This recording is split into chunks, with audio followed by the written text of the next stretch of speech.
YTN 라디오 이동의 뉴스 정면 승부 2부 시작합니다. 오늘 나온 뉴스들 언박싱해드린 기자 언박싱. 오늘은 시사저널 유지만 기자 나왔습니다. 어서 오십시오. 예, 안녕하세요.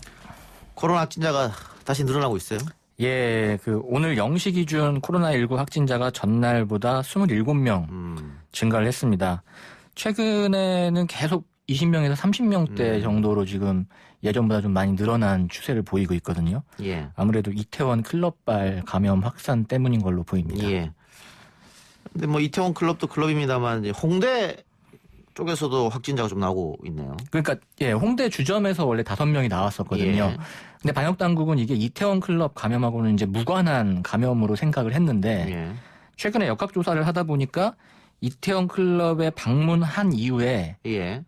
거기서 확진된 분이 홍대 근처에 관악구 소재 노래방을 이용했고 홍대 주점에서 나온 확진자 중에서도 그 같은 노래방을 이용한 사실이 나오면서 접점이 이제 노래방이다라는 것이 나와서 홍대에서 나온 감염도 이태원 클럽과 연관이 있다는 걸로 이제 방역 당국이 보고 있습니다. 예. 노래방은 또 비말이 많이 튈 수밖에 없는. 그러니까 지금 이 방역 당국은 노래방이 같은 방을 이용하지 않더라도 예. 같은 공조 시설을 이용하기 있기 때문에 아하. 전파가 됐을 수 있다는 가능성에 좀 무게를 두고 있습니다. 예, 알겠습니다. 이 와중에 아들에게서 감염된 아버지가 자가격리를 어기고 다른 도시를 방문한 경우도 있네요. 예, 인천시 부평구에서 이제 자가격리 지침을 위반한 사례가 나왔는데요. 아들이 이제 이태원 클럽을 방문한 뒤에 확진되고 예. 접촉한 60대 아버지입니다. 근데 이제 아들이 이제 확진이 되자 이제 지난 10일 날 검사를 받고 자가격리 대상자가 됐습니다. 예. 근데 당시에는 음성이 나왔는데 14일 날 재검사를 하니까 양성 판정을 받은 사례거든요. 예. 근데 10일 날부터 이제 자가격리 대상자가 됐으니까 그때부터는 2주간 격리를 해야 되는데 이분이 검사를 처음 받은 10일에도 검체를 채취한 이후에 친척집을 방문하고 또 다음 날에는 건설 현장에서 또 한 4시간 머무르고 또 오후에는 또 의원과 약국을 가고 그리고 그 다음 날에도 건설 현장에서 또 일을 하고 마트에 들르고 뭐 이런 사례들이 나와서 부평구 쪽 인천시 쪽에서 이제 고발을 지금 검토하고 있는 상황입니다. 지금 확진자가 너무 많이 나오고 있는 상황인데 뭐 인천 학원 강사 같은 경우에는 처음에 직업도 속였는데 나중에 예. 동선도 속였더라고요. 거기다 이렇게 자가격리 대상자가 지침을 어기고 이게 너무 좀 문제 있는 거 아닙니까 이거는? 예, 지금 최근에 좀 많이 방역 사회적 거리두기나 이런 경각심이 좀 느슨해진 거 아니냐는 우려는 좀 많이 있습니다. 앞으로 이제 등교도 이제 개학 일정도 남아 있는데 좀 더 조심을 해야 되는 상황인 건 맞습니다. 일상으로 돌아가고픈 사람들이 굉장히 많으신데 이렇게 자꾸 이 방역 당국의 지침을 어기게 되면 돌아가는 시간이 자꾸 멀어지는 거 아니겠어요? 좀 안타깝네요. 다시 말씀을 드리지만 코로나19에서는 20대가 지금 확진자 비율이 가장 높습니다. 그리고 지금 최근에 이태원 클럽발이나 홍대 주점에서 나온 거는 또 20대나 30대나 젊은 세대가 많거든요. 좀 경각심이 많이 필요한 것 같습니다. 정치권 이야기 해보죠. 미래통합당과 미래한국당이 합당하기로 원내대표끼리 지금 얘기를 한 거죠. 예, 그렇죠.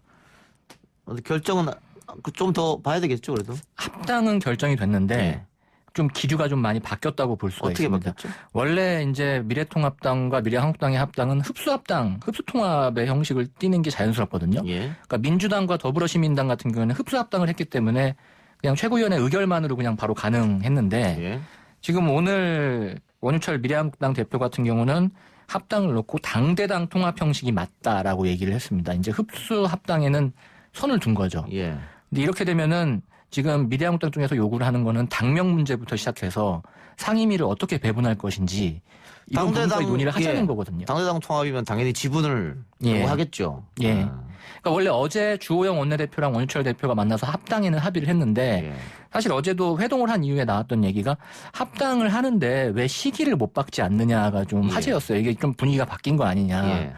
그랬는데 오늘 진짜 아니나 다를까 좀 이런 얘기가 나오니까 원유철 대표가 당대당 통합 얘기가 나와버리니까 지금 통합당 내부에서도 좀 불쾌감이 좀 나오고 있습니다. 근데 이게 누가 봐도 위성정당인데 그렇죠. 합당하지 않고 따로 간다. 혹은 지금 19석이지 않습니까? 미래한국당이. 뭐 무소속에서 한석을 얻어온다든가 아니면 국민의당 손을 잡는다거나 하면 원내 교섭단체가 되는데 그러면 선거 때도 꼼수, 끝나고도 꼼수가 되잖아요. 그렇죠. 이제 명분은 사실 없는데 지금 얘기는 계속 나오고 있습니다. 그러니까 말씀하신 대로 무소속 의원을 영입해서 원내 교섭단체를 꾸리거나 혹은 안철수 대표의 국민의당 쪽하고 손을 잡는 거 아니냐는 얘기도 계속 있거든요. 예. 지금 원유철 대표 임기가 이제 20대 국회 마지막까지로 돼 있는데 지금 한국당 내부에서는 그 임기 문제까지도 연장을 하자는 얘기가 나오고 있으니까 이 합당 문제가 20대 국회 종료일인 이번 달 29일 전에 완료가 안 될 수도 있지 않냐는 예. 얘기가 나옵니다. 예. 글쎄 국민들이 과연 어떻게 받아들일지 잘 모르겠네요. 예, 그렇죠. 예, 고 김민식 군의 부모가 한 유튜버를 고소했는데 무엇 때문입니까? 예, 김민식 군의 부모가 가해자 측에 수억 원의 비용을 청구했다는 그 주장을 한 유튜버를 고소를 하기로 했습니다. 예. 그러니까 그 김민식 군을 사망케 한 그 가해자한테 김민식 군의 부모가 7억 원을 달라고 요구했다. 그러니까 한 유튜버가 지난 12일 날 방송을 했는데 김민식 군의 부모가 사고 가해자의 보험사인 삼성화재에 7억 원을 요구했다라고 하면서 또 가해자의 지인이라고 주장하는 여성과의 통화 내용까지 공개를 했어요. 그리고 다음 날에는 또 이 같은 증언이 사실이라면서 법원에 접수된 사건 번호를 공개하는 영상까지 이제 공개를 했거든요. 근데 이것뿐만 아니라 또 김민식 군 부모에 대한 좀 사생활 문제에 대해서도 좀 언급을 좀 했어요. 그랬더니 김민식 군의 아버지 이제 김태양 씨가 입장문을 어제 내고 유튜브 영상 내용은 전혀 사실이 아니고 전화 인터뷰한 제보자의 발언도 모두 거짓이고 이것은 인격살인이며 허위사실이며 명예훼손을 하고 있다. 경찰에 고소를 하겠다. 이런 입장을 밝혔습니다. 사생활 문제도 불륜설이다. 이런 얘기 했나 보죠? 예, 뭐 그런 얘기와 그 김민식 군의 어머니가 뭐 과거에 어땠다. 뭐 좀 입에 담기도 좀 민망한 좀 얘기들을 좀 하긴 했거든요. 근데 일단 가장 쟁점으로 삼을 수 있는 부분은 7억을 요구했다. 좀 과도하게 요구했다는 유튜버의 주장인데 이제 김민식 군 부모 같은 경우는 7억을 요구했다는 내용에 대해서는 민사적인 부분은 손해사정사에게 일임을 했고 삼성화재 측과 합의가 성립하지 않아서 변호사를 선임해 민사소송에 들어가는 과정에서 산정된 금액이 7억 원일 뿐이다. 그러니까 변호사를 통해서 이제 7억 원이 된 것을 알게 됐고 자신들은 관여하지 않았다. 허위사실이다라는 입장을 밝혔습니다. 예. 근데 지금 관련 유튜버를 제가 지금 들어가서 보고 있는데 고소 비용 후원 계좌까지 걸었네요. 예, 저도 오늘 그 영상을 봤는데 그 썸네일이라고 하죠. 그 대문 사진이 딱 전쟁 두 글자로 돼 있으면서 이 해당 유튜버가 굉장히 강경한 입장을 좀 밝혔어요. 그러니까 해당 그 유튜버는 오늘 이제 영상을 올려서 허위사실 유포가 아니다. 만약에 명예훼손이라면 내가 사실을 적시한 명예훼손을 한 거다. 뭐 강하게 대응하겠다. 뭐 이런 입장을 밝혔습니다. 알겠습니다. 어쨌든 고소를 했다는 얘기죠? 민식이 군 부모님. 지금 고소가 아니고 고소하겠다는 입장입니다. 예. 경찰이 조주빈이 쓰던 스마트폰의 잠금을 풀었네요. 이렇게 되면은 그 유료 회원들이 누군지 더 좀 알 수 있지 않습니까? 좀 그런데 기대가 좀 되는데요. 경찰청이 오늘 스마트폰 그 갤럭시 스마트폰의 그 암호를 오늘 오전 9시에 해제를 했다라고 밝혔습니다. 아무래도 여기에는 이제 사실 조주빈이 핸드폰이 총 9대가 압수가 됐는데. 아, 그래요? 예. 그 중에 7대는 이제 범행 시기 이전에 쓰던 거라서 이제 상관이 없지만 나머지 2대가 있었어요. 갤럭시 스마트폰이었고 하나는 아이폰이었는데 2개 중에 이제 갤럭시 스마트폰의 암호를 해제를 한 것이거든요. 여기에도 메신저 테니까 여기에 텔레그램 같은 어플리케이션이 있다면 그것을 분석을 이제 시작을 할 수 있게 됐다는 거죠. 그러면 이제 앞으로 뭐 그 박사방을 이용했던 뭐 회원이나 이런 사람들에 대한 증거가 더 다수 나올 수 있을 것으로 보입니다. 예. M번방 운영자인 갓갓 문영욱도 휴대전화 증거에 결국 자백했다고요. 처음에는 범인을 부인했었죠. 처음에는 범행을 부인했어요. 그런데 경찰이 그 문영욱이 폐기한 걸로 알려진 핸드폰을 입수해가지고 그 앞에 내밀면서 분위기가 돌변을 했죠. 그래서 문영욱이 더 이상 내가 빠져나갈 수가 없겠다 싶어서 자백을 하는 상황에 이르렀습니다. 예. 어쨌든 주범 공범들은 지금 다 체포된 상황이기 때문에 유료 회원들이 이제 얼마나 있을지 그게 이제 수사 대상이 된다. 그리고 이게 범죄단체 조직죄를 또 성립시키기 위해서는 돈을 내고 입장한 회원들이 또 어떻게 됐는지까지 파악을 좀 많이 해봐야 되거든요. 뭐 앞으로 좀 나머지 아이폰도 좀 해제가 돼서 좀 증거가 더 많이 나왔으면 하는 바람입니다. 아이폰 회전 시간이 좀 아마 시간이 더 걸릴 것 같습니다. 예. 검찰도 꽤 오래 걸렸었잖아요. 검찰이 전에 돌아가신 수사관 핸드폰을 여는데, 아이폰을 여는데 한 4개월 정도 걸렸거든요. 예. 제가 알기로는 4개월도 좀 상당히 빠르게 푼 걸로 제가 알고 있는데, 또 이것도 기종이나 그다음에 그 운영체제 버전에 따라서 좀 시간이 다르긴 하지만 아이폰은 조금 더 두고 봐야 될 것 같습니다. 근데 그 숨진 수사관의 핸드폰은 4개월 만에 검찰이 비밀번호를 풀어서 경찰한테 줄 때 다시 잠궈서 줬거든요. 예. 아니 같은 수사기관이잖아요. 예, 그렇죠. 왜 다시 잠궈서 줬습니까? 글쎄요, 경쟁심리일까요? 아니 그것도 국민의 세금으로 풀었을 거 아니에요. 예. 그렇죠? 기술자를 부르든 뭐든. 예. 근데 같은 수사기관인데 그걸 잠궈서 줬다. 예. 지금 아무리 생각해도 이해가 좀 안 가. 이제 검찰은 이제 필요한 부분은 발췌를 해서 경찰에 넘겼고 그다음에 나머지는 그냥 잠금 상태로 돌려줬다는 입장이더라고요. 그러니까 필요한 부분은 이미 줬기 때문에 상관없다 이런 입장이더라고요. 네. 그것도 사실은 그 숨진 수사관이 변사체로 발견이 됐었고 변사체 수사는 경찰이 원래 담당하는 것이고 그렇죠. 그런데 검찰이 갑자기 들이닥쳐서 휴대폰을 가져갔지 않습니까? 예, 압수수색을 했죠. 굉장히 이례적으로. 경찰이 우리도 수사를 하겠다. 역으로 압수수색 영장 신청했더니 그건 다 반려하고. 그거는 반려되고요. 그리고 4개월 만에 어렵게 풀어서 다시 잠궈서 주고. 그래서 같은 수사기관인데 대한민국에 조금 이해가 안 되는 그런 거였습니다. 아이폰 얘기가 나와서 제가 한번 궁금해서 여쭤봤고요. 고교 동창에게 뇌물을 받은 혐의로 유죄를 선고받은 김영준 전 부장검사가 징계 부과금 소송을 했는데 승소했네요? 예, 이거는 이제 1심에서도 승소를 했는데요. 2심에서도 똑같이 이제 승소를 한 겁니다. 김영준 전 부장검사는 이제 고교 동창 김모 씨로부터 향응과 접대 그리고 뇌물을 받은 혐의로 이제 구속 기소됐었고 이 형이 확정된 사례가 있었는데 그거와 별개로 법무부에서 이제 해임될 때 징계 부과금이라는 거를 8,900만 원 정도를 이제 부과했는데 그것이 부당하다고 낸 소송에서 이제 승소를 한 거예요. 원래는 해임 취소 소송도 같이 했는데 나중에 이 부분은 이제 각하를 본인이 이제 취하를 하고 징계 부과금만 부당하다고 이제 소송을 계속 진행을 해왔습니다. 아니 검찰이 뇌물 받고 유죄 판결 받았는데 해임 취소 소송이 부당하다고 이 역시 이것도 좀 이해가 안 된 부분입니다. 이해가 안 되는 얘기가 많네요. 알겠습니다. 징계 부과금 소송에서 이겼으면 그 8,900만 원은 다 이제 안 내도 되는 것이고. 그렇죠. 금액이 조정되는 겁니까? 금액은 8,900만 원을 원래 의결하기로 했는데 이거는 의무가 없다라고 하니까 이 부분에 대해서는 이제 낼 필요가 없는 거죠. 이제 원래 뇌물 사건에서 있던 추징금, 벌금 이 부분은 이제 내는 거고요. 알겠습니다. 오늘 기자 언박싱은 여기까지요. 지금까지 시사저널 류지만 기자였습니다. 감사합니다.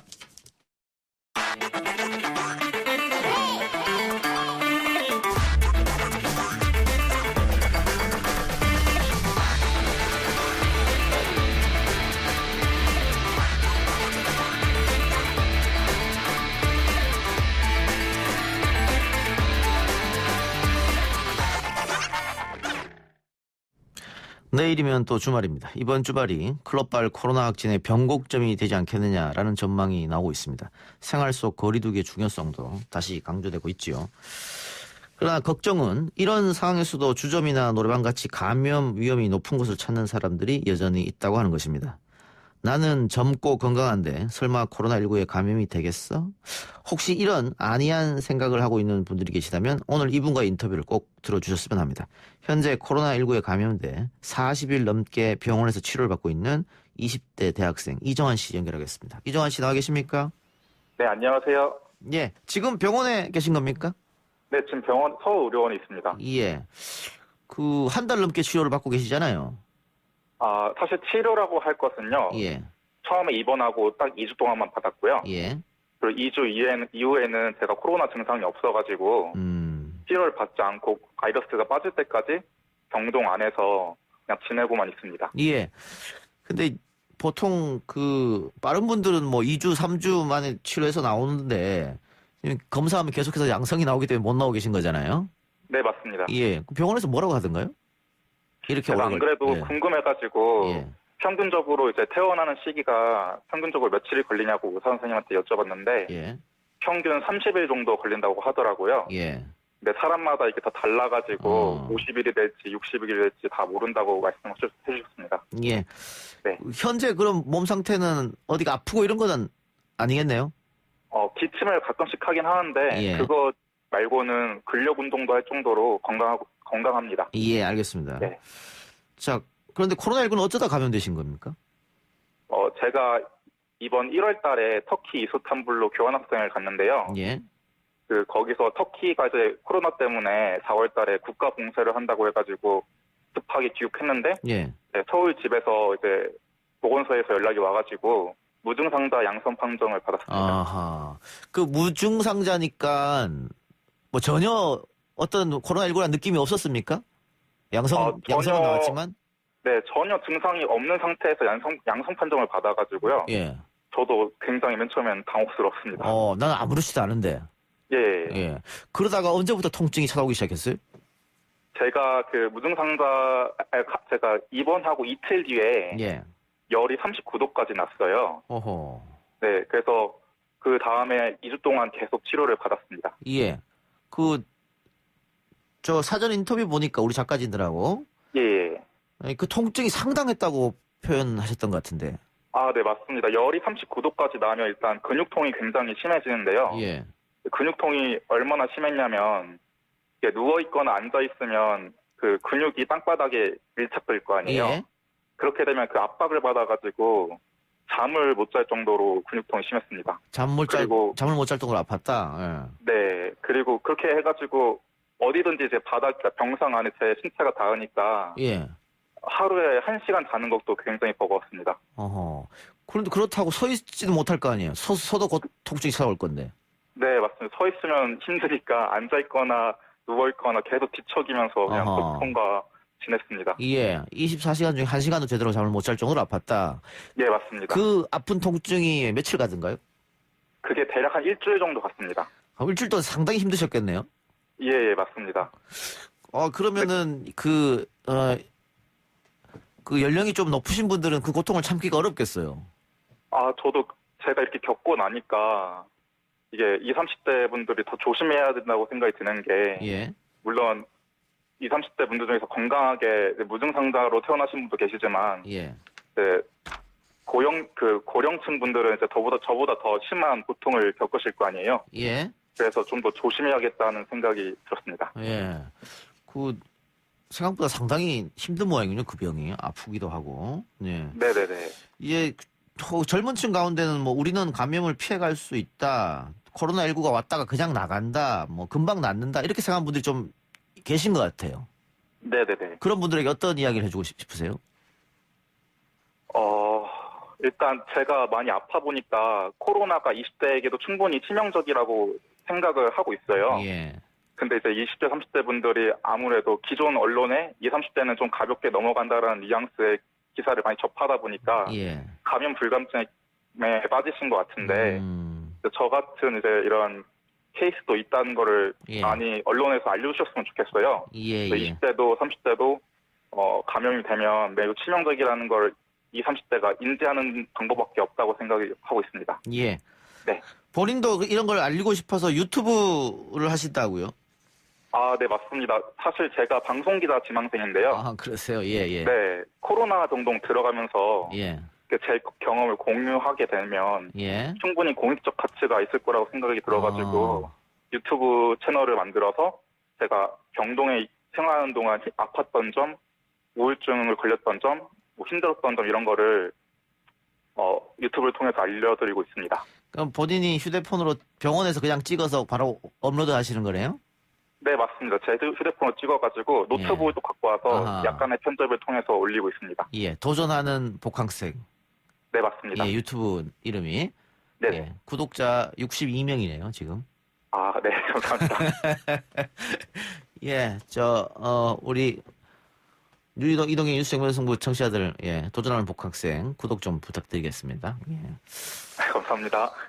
그래요. 자, 마지막으로 우리 방송을 듣고 있는 분들에게 당부 말씀 한마디 부탁드립니다. 사실 요즘 나 하나 정도는 괜찮겠지라는 사회적 분위기가 많이 퍼져 있는 것 같아요. 그래가지고 좀 사람들이 좀 약간 감염 불감증에 빠지고 있는 것 같은데 이렇게 나 하나 정도는 괜찮겠지라는 사회 분위기가 퍼지면 영원히 코로나의 굴레에서 벗어나기 힘들 거라고 생각이 들어요. 왜냐하면 코로나는 온 국민이 힘을 합쳐야 극복할 수 있기 때문이라고 생각합니다. 그래서 온 국민이 다 힘을 합쳐가지고 지혜롭게 이 순간을 잘 넘겼으면 좋겠습니다. 복학 언제예요? 복학은 원래 이번 학기 복학을 해야 되는데 코로나 때문에 못했고요. 다음 학기 때 복학을 할 것 같습니다. 복학해서 또 취업 준비 잘해서 꿈에 그리던 방송기자 합격하시기 바랍니다. 감사합니다. 고맙습니다. 네, 감사합니다. 지금까지 코로나19에 감염돼 40일 넘게 병원에서 치료를 받고 있는 20대 대학생 이정한 씨의 목소리였습니다. 보건복지부에서 안내 문자가 왔네요. 코로나19로 헌혈자가 감소해서 혈액 보유량이 주의 단계에 진입하였다고 합니다. 가까운 헌혈의 집이나 헌혈 카페를 방문해서 헌혈에 동참해 주시기 바랍니다. 저는 뉴스 듣고 돌아옵니다.